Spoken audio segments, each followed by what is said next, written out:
pensar, por exemplo, o ano de 2027.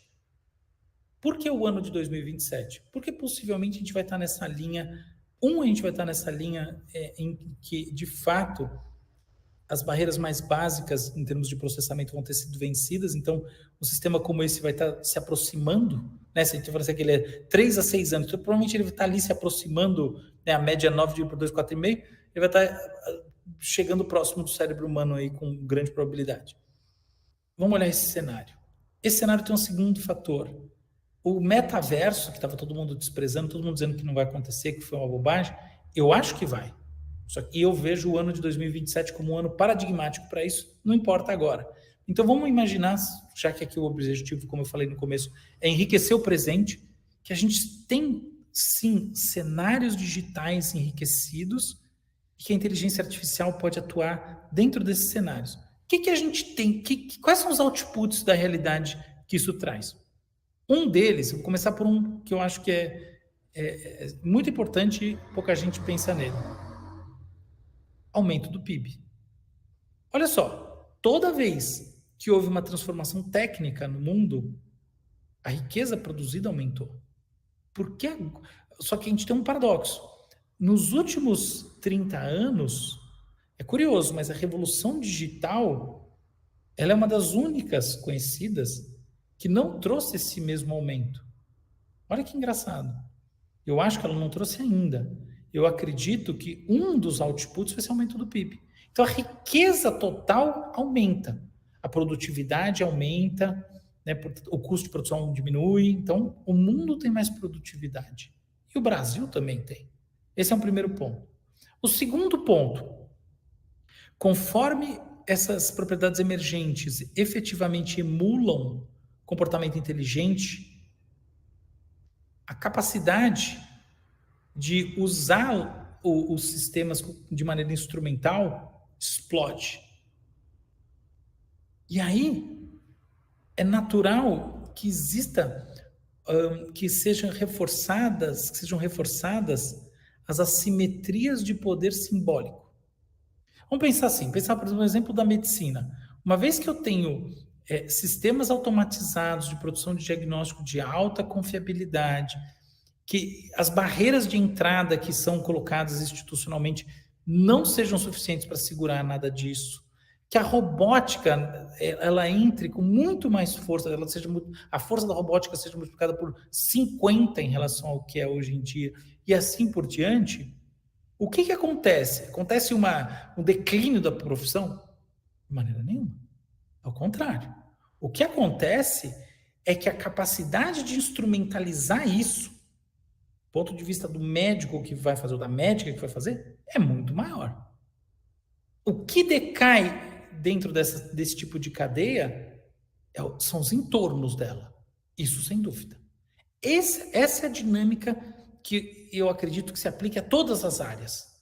Então, por exemplo, nas empresas, eu vejo um aumento do poder dos CEOs e não um declínio. Poderia falar, não, mas tem a máquina, então o CEO vale menos. Vai ser o contrário. Porque uma vez que um CEO concentra a atuação sobre o mundo de um decisor é maior, o decisor está impactando mais, portanto vale mais. Então, a gente tem essa simetria de poder que vai ganhar força. E isso vai gerar o que eu venho chamando de redundância especializada. O que quer dizer isso? Um monte de gente, de ações profissionais que são baseadas em coisas que são redundantes em relação àquilo que um sistema desses pode fazer. Já está começando a acontecer, mas eu acho que 2027, mais ou menos, é um bom marco para a gente falar, cara, a redundância especializada vai se tornar um fenômeno social amplamente discutido.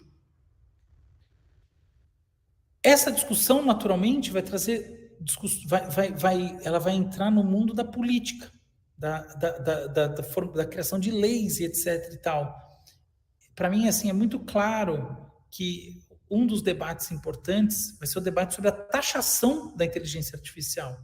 Porque se ela age como um humano, é natural o raciocínio, não estou dizendo que ele é certo ou errado, mas é natural você pensar, tá bom, esse negócio age igual uma pessoa. Logo, Ele deve pagar imposto igual uma pessoa para eu poder pegar esse imposto e reinjetar na sociedade. Então, esse vai ser um debate, mas ele é único. São vários outros debates que vão formar um circuito de debates que, no meu entendimento, vai mudar o balanço ideológico no mundo. A gente tem uma estrutura de organização ideológica no mundo que o David Nolan caracterizou muito bem com os quadrantes, que tem dois eixos. De um lado, eu sou mais conservador nos costumes ou mais liberal nos costumes. Do outro lado, eu sou mais... eu valorizo mais a ação individual, o indivíduo como o vetor da produção de capital e acumulação, e do outro lado, a redução da desigualdade. Ou seja, mais conservador ou mais liberal nos costumes, mais à esquerda na economia ou mais à direita na economia. Esses são os quadrantes essenciais, fazendo o plano cartesiano desses dois eixos, eu consigo botar todas as posições ideológicas e políticas existentes na atualidade. Eu acho que os eixos não vão mudar, eu não vejo razão para pensar isso, mas a organização do que acontece nesses eixos, sim. Porque quando a gente entra nesse tipo de discussão, a gente não está mais exatamente numa discussão sobre a tese econômica, se ela é mais liberal ou ela é mais de esquerda, se o comportamento é mais conservador nos costumes ou ele é mais liberal nos costumes. Não, a gente está numa outra dinâmica em que a gente está pensando como se a gente estivesse falando assim, o que a gente faz com o alien que pousou na Terra? Então, muda o debate. E é isso que eu acredito que vai acontecer. A conjuntura política vai mudar. Eu acredito, em paralelo, que uma das coisas que vai acontecer é que o cérebro vai mudar. Porque cada vez mais as crianças nascem imersas nesse mundo e aprendem a responder, do ponto de vista cognitivo, a esta realidade. O que eu venho chamando de algoritmização do pensamento. Que não significa menos inteligência, nem coisa... Não. É muito mais sutil do que isso. Tem um negócio chamado efeito Flynn, que eu sempre lembro, que é o aumento linear do QI desde o final do século XIX. Vem sendo publicados uns papers aí sugerindo que nos Estados Unidos o efeito Flynn está sendo revertido. Talvez. Eu sou cético.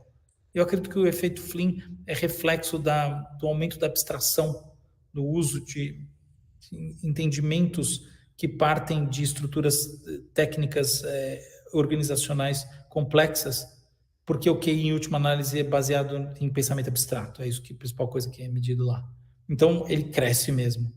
Mas a inteligência é muito mais que o QI. E tem aspectos, por exemplo, span atencional, foco, que são, assim, condição sine qua non para o desenvolvimento de formas muito específicas de pensamento. Por exemplo, o pensamento que você consegue ter depois de ler Dostoiévski, que eu acho que tendem a declinar. Então, eu acho que tem uma transformação no pensamento, que por um lado pode ser boa, por outro lado pode ser ruim, mas que é característica disso. E, finalmente, eu acho que há uma grande convergência em termos dessas coisas todas, como transformação da cultura, principalmente por um negócio que eu venho chamando de redução das trocas imotivadas. Qual que é a ideia? Numa sociedade coletivista, mais tradicional, as pessoas jogam conversa fora na rua. As pessoas falam umas com as outras, mesmo quando essa fala não tem um propósito maior do que o exercício da função fática do diálogo. Conforme você está em universos mais propositivos, mais digitais, portanto, que você pode injetar a sua função objetiva, por assim dizer, né, o seu interesse diretamente, e conforme as interações podem ser feitas de maneira mais enriquecida com a inteligência artificial, o incentivo para essas relações imotivadas decai. Na verdade, já decaiu muito, né? A cena clássica, a piada clássica é essa: se um extraterrestre chegasse no metrô, ele ia achar que as pessoas têm, assim, que a parte intrínseca das pessoas, uma coisa de um tijolo de vidro que fica na mão delas, que fica assim na frente delas, que elas se encontram e ficam todas com o tijolo de vidro na mão. É isso, as pessoas estão juntas olhando no celular. Mas é claro que isso é só uma brincadeira, porque é claro que as pessoas ainda assim tem muito pouco a fazer no celular, tá? Trocar mensagem, uma coisinha assim, ver vídeo.